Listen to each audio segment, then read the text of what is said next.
How's it going, everybody? Welcome back to Manatee Gaming. It's been a minute. Just got myself a fresh coffee and ready for a new video. So I haven't made a video in a while because COVID happened, and it hit me pretty hard, and I took quite a bit of time actually to recover. Not what I was expecting. Yeah, I was pretty tired and everything. I really couldn't even get out of bed. So we had to put a pause on videos for a little bit for that, so I do apologize I haven't made a video in a little bit. But we are back. If you are in our Discord, which you can find down below, we have over 9,000 people, and we'd love to have you in there, by the way.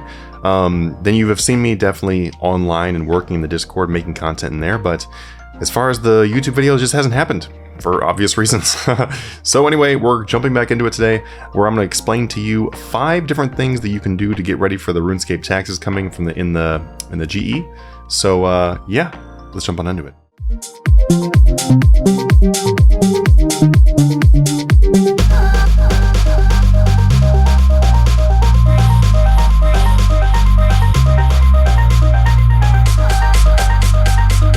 Before I get started, number 1, so what is the Grand Exchange tax? Just really quickly here, I'm going to run over it. You can find more information about the tax, by the way, on the Runescape homepage and also in their live streams where they discussed it.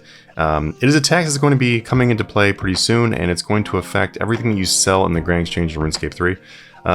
If you have seen old school RuneScape's GE tax, it is essentially the same thing, and so it shouldn't affect anything buying in the Grand Exchange, but when you go to sell something in the Grand Exchange, then you'll be paying a certain percent tax. It'll probably be 1 or 2%. We don't know what it's going to be yet. Even for the old school RuneScape one, they kept changing the amount all the way up until the end. So even if they have said something, which they've said like an idea what it will be, but we don't know 100% what it's going to be until they actually release it. We also don't know if there's going to be a maximum amount of tax you pay per thing sold. For old school RuneScape, for example, there is a maximum amount of gold that you will pay when you sell an item. So if it's a very, very, very expensive item, then the tax will cut off at a certain amount. Hopefully we're going to see that in the RuneScape 3 one. We don't know yet, but that would be pretty cool because that would make it so that very expensive items are still worth selling in the Grand Exchange. Okay, so number 1 should be pretty obvious. It is going to be my favorite thing in RuneScape to do, and that is flipping. Unfortunately, taxes are going to majorly affect flipping. They're not going to make it so flipping is undoable. We already know from the old school RuneScape that flipping is definitely still just fine with the taxes.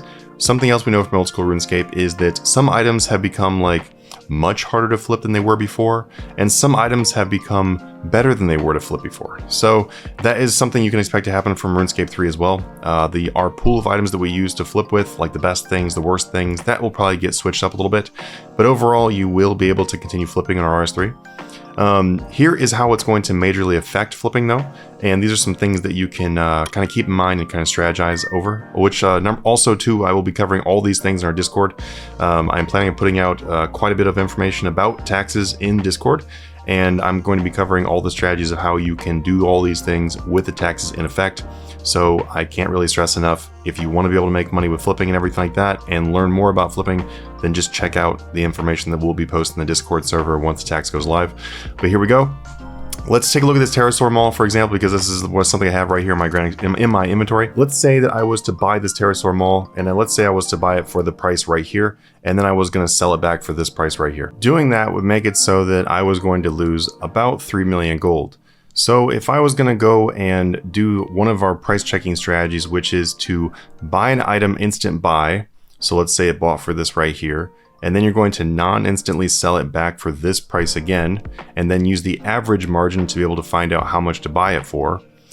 That strategy before taxes usually makes it so you don't lose any money on the price checking, but if we're doing it after taxes, you'd be losing the 1%, which would be 3 million gold.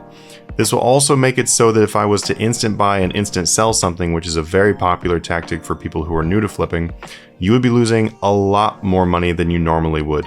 If a margin will usually be like 3 million and you lose the 3 million when you did that and then make your money back on the flips, unfortunately with the taxes in effect, you'd be looking at losing 6 million instead, or whatever, based on the item's price, that's how much tax you're going to be losing, which means that when taxes are released, doing the instant buy, instant sell is going to be even less viable than it already currently is. It's already not the most accurate thing, but it does speed things up, right? But when the taxes come out, it's gonna be very painful.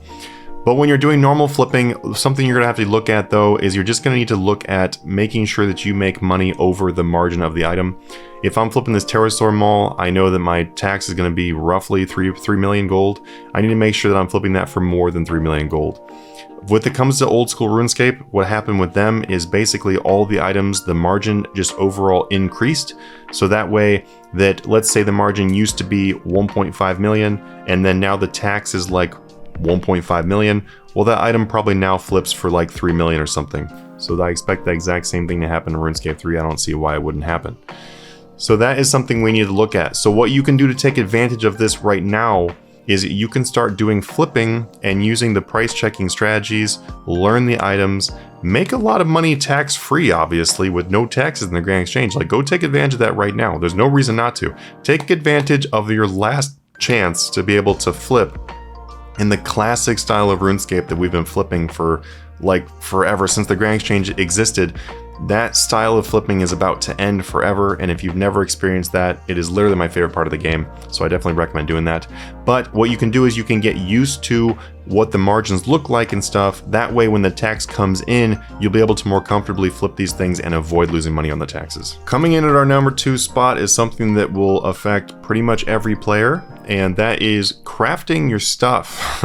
So this right here is my tab that I'm getting ready for double XP. This is going to be my 200 million herblore stuff, and I'll be done with herblore, which is going to be fantastic. This will give me everything I need for combat. There's probably quite a few players, pretty much all players, unless you're a skiller, that will be making a tab like this at some point, where you just get all your stuff ready for herblore or whatever other skill you want to do, crafting, you know, etc. You want to do these things before the taxes come into play, because right now, you're going to spend money buying the supplies, and then you're going to make the potions or whatever you're making, and then you're going to sell the finished products back in the Grand Exchange, and you're going to get a certain amount of money back, and you're probably going to take a loss when you do that. If you wait until taxes come into play, you can add those taxes onto your losses, and so you will lose even more, making the crafting type skills more expensive. So honestly, get them done now, because that way you can do them cheaper or maybe profitable, rather than later where they might not be profitable or they could be quite a bit more expensive. PVM. It is probably the most popular thing in RuneScape to do, and that's because it's really fun. And when you go do PVM, you get all kinds of awesome drops, and it is a good feeling when you do your price checker and you see how much you made. You go and you throw it all in the Grand Exchange, you make some cash, you go buy all the cool stuff you want in the game. Well, that is going to change a little bit. And so right here you can see this is my current Slayer tab. This is a tab I just started making. Well, not just started, but I kind of started with some of the streams I was making.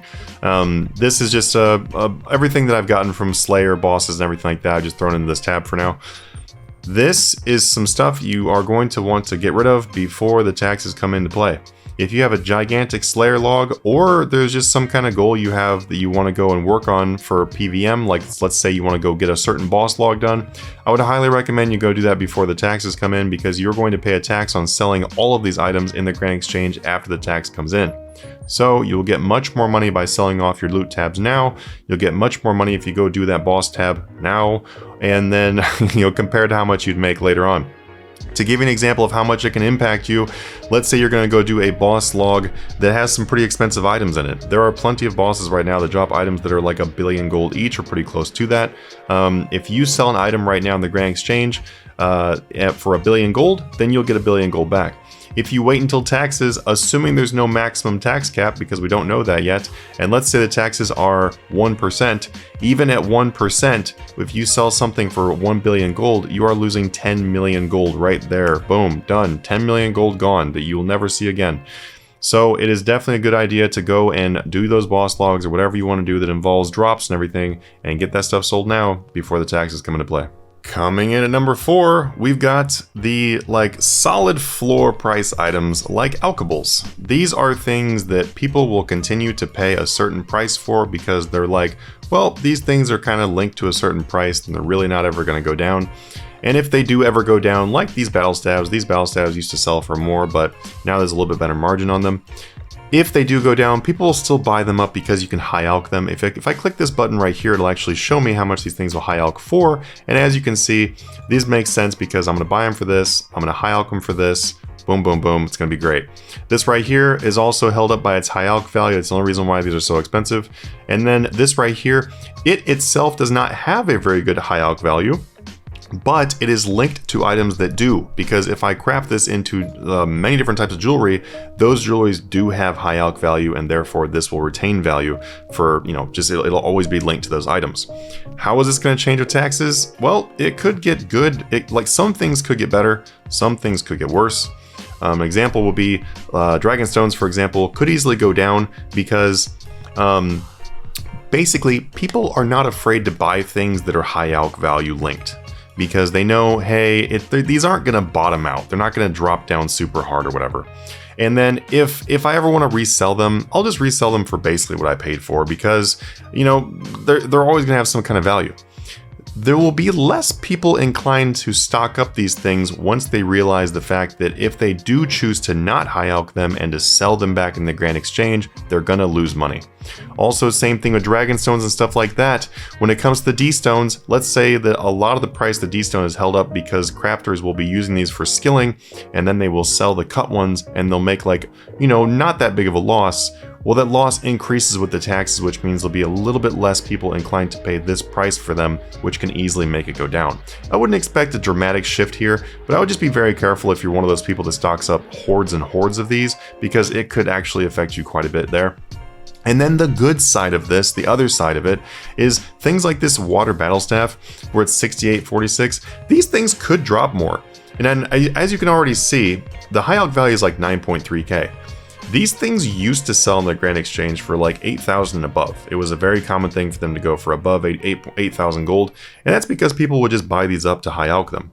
Now, as you can see, they've dropped down quite a bit more because less people want to high alch them, and so therefore they just don't, there's not as big of a demand. With the taxes coming in, even less people will probably want to buy these, which means you could see these things going down, which means if you are someone who does want to high alch them, you could actually make more money than what you were making previously. Alright guys, and last thing on here, for most of you this is not going to affect you, but I know there are some people out there that watch my channel which this will affect you, and for the people it doesn't affect, it's just kind of entertaining. But if we look right here, look at these vials, okay? So I've got vials. If I had 2 billion vials, then that means that, they're at 1 gold. So a lot of people will just buy these things and collect them or whatever, because they're like, well, they'll never go below 1 gold. So it's like a super safe investment. And for pretty much the entire history of RuneScape, it's been a super safe investment because, yeah, they won't go lower than 1. Here's the issue now. If I was to put a stack of 2 billion vials into the Grand Exchange, then I will lose 200 million gold because of the taxes if the taxes are 1% and if there is no tax cap. So this becomes suddenly no longer like a great way to shove your extra wealth into, because now it'll actually be taxed. There are lots of things that you can sell to the store still, such as like rune arrows and stuff like that will always be bought by a store for a certain value. But for those things that people would hoard up because they're like, they'll never go below this price, well, they might not go below that price, but you will be paying a tax when you sell them, which means that their value is not as solid as it was before, and a lot of people put their money into them for that reason, so you can expect a little bit of a shift when it comes to how much people are willing to pay for collections of things in the future. Alright guys, thank you so much for checking out this video. It's been really fun to come back and make a video. If you want to support the channel, you can click on the Patreon page down below. I would really appreciate it. We've had some very slow months due to the fact that I haven't been able to make content, but I'm really happy to be getting back in here. Thank you so much for those people that are already a member, and I would love to have you in the Discord server. We have 9,000 people in there. What's like 9 or 10,000? I actually do purge the people that are not current active users. So when you jump in there, you'll see the active users. We had like 13,000 at one point, but then a lot of them were not active. So now we're about 9,000 people. Anyway, if you want to learn more about flipping, investing, talk to me about taxes or whatever you want to do, then feel free to jump in there, and I'll see you guys in the next video. Have a good one.